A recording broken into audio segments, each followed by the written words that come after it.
Parama Hamsopanishad. This Upanishad teaches us about the ultimate condition of a Paramahamsa or a sage who accepts for himself the name of Paramahamsa. We have heard about Sri Ramakrishna Paramahamsa. So Naradan approaches Brahma and he asks the question about the qualities of a Paramahamsa. He says, Brahma, teach me about the real nature of a Paramahamsa yogi. What is his position among the other sages? What should be his real path in life?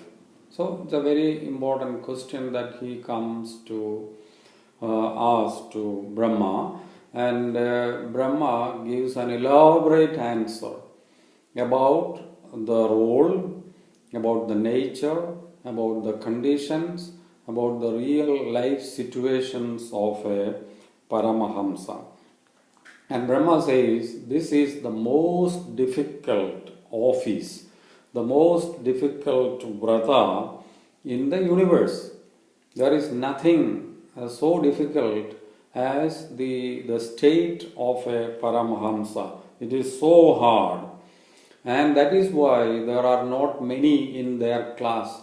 Brahma says we will find only one or two who has achieved this kind of a state or a stage. So they will be in a bhava called Kudastha bhava. It's a very difficult stage because in their mind and soul they are one with the ultimate truth. They are also called Veda Paramahamsa. Veda Paramahamsa because they are all knowing. Their mind will be immersed in me, says Brahma.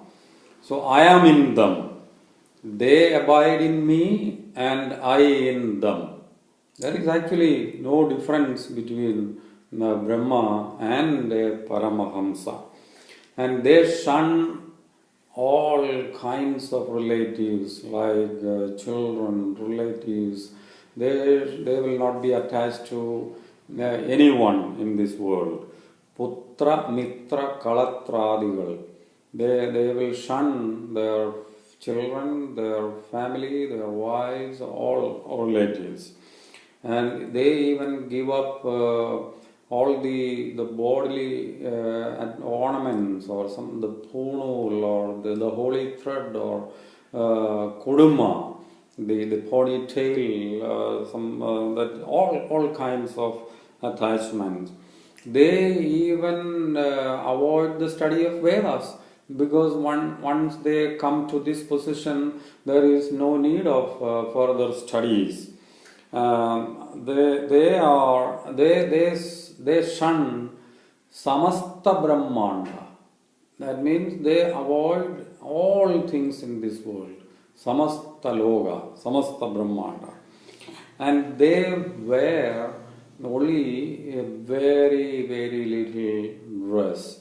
They like kaubina or dand or a blanket. But at the later stage, Brahma says they don't need even these things.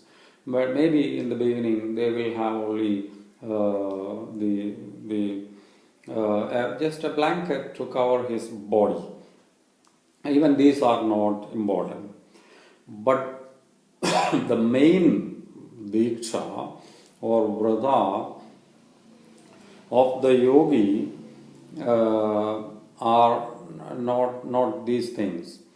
We come to more important lessons regarding their condition.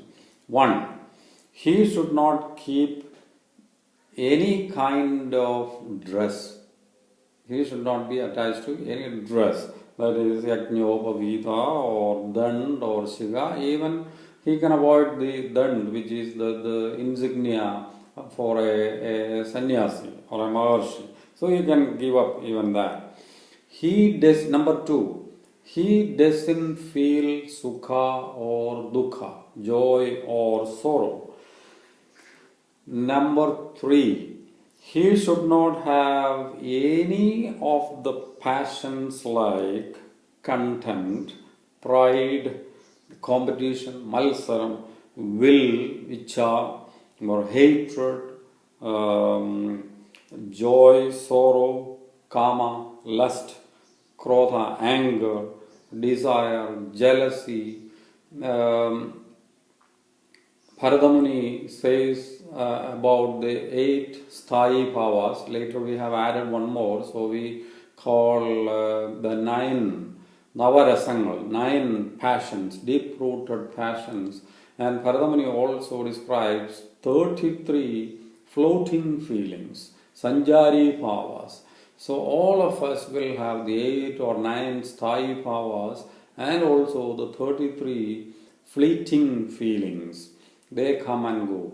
But here Brahma says, Paramahamsa, a sage who comes to this position, he will overcome all these passions. Nothing will touch him. So this is a very important argument. Number 4, we find an interesting statement. He considers his own body just like a corpse, a dead body. So he is not at all bothered about his body. Number 5, he has no doubts regarding anything. Who am I? Where do I come from? Where do I go from here?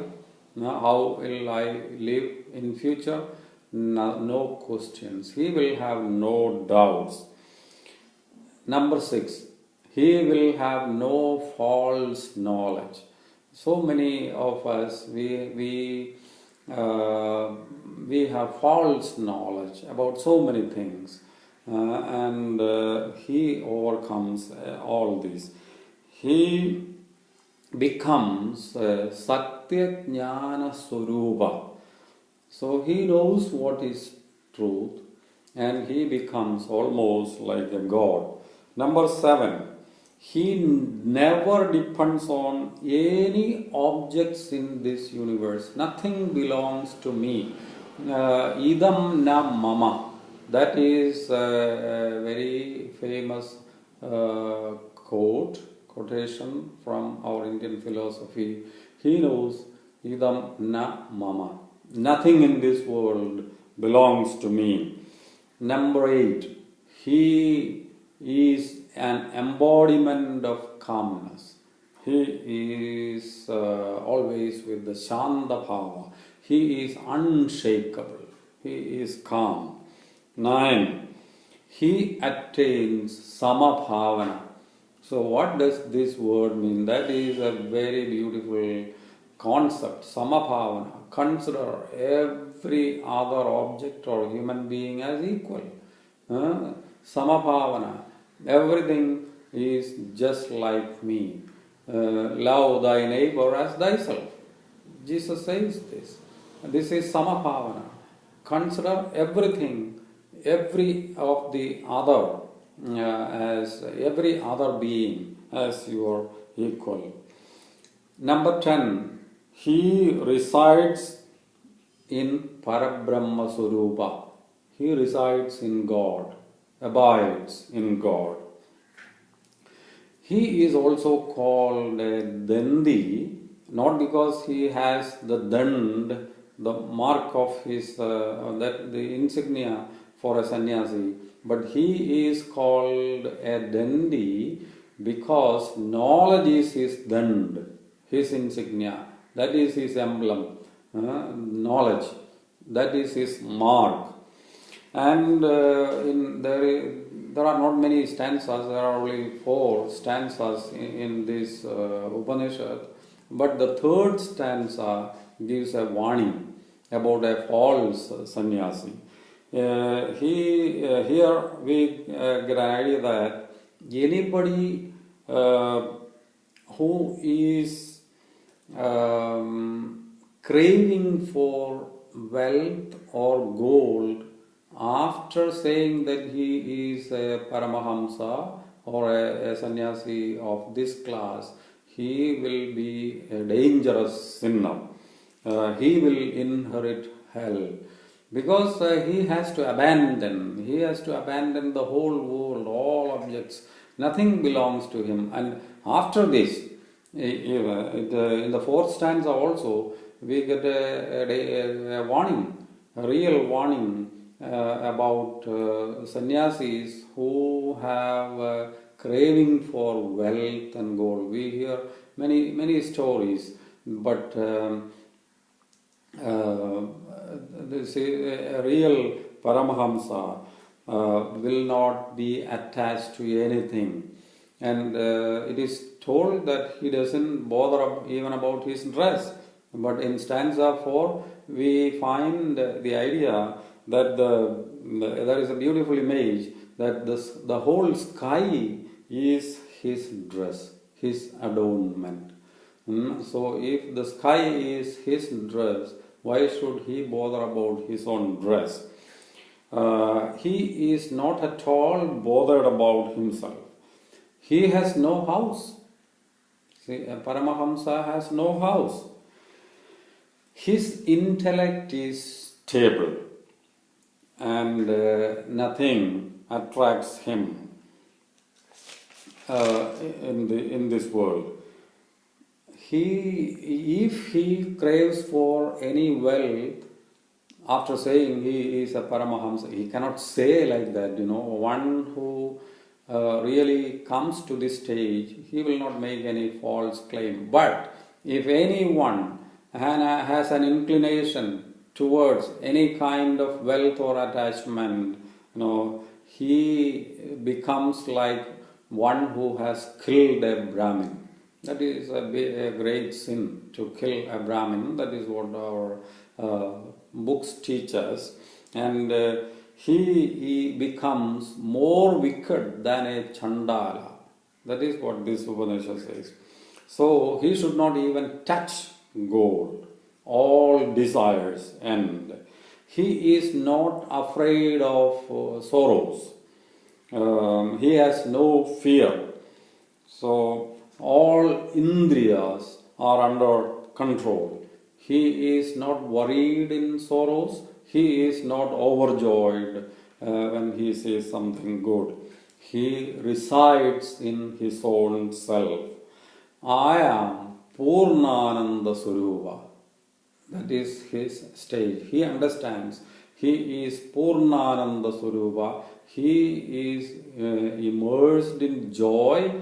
He wins ultimate Ananda. And I am Advidiya Brahma.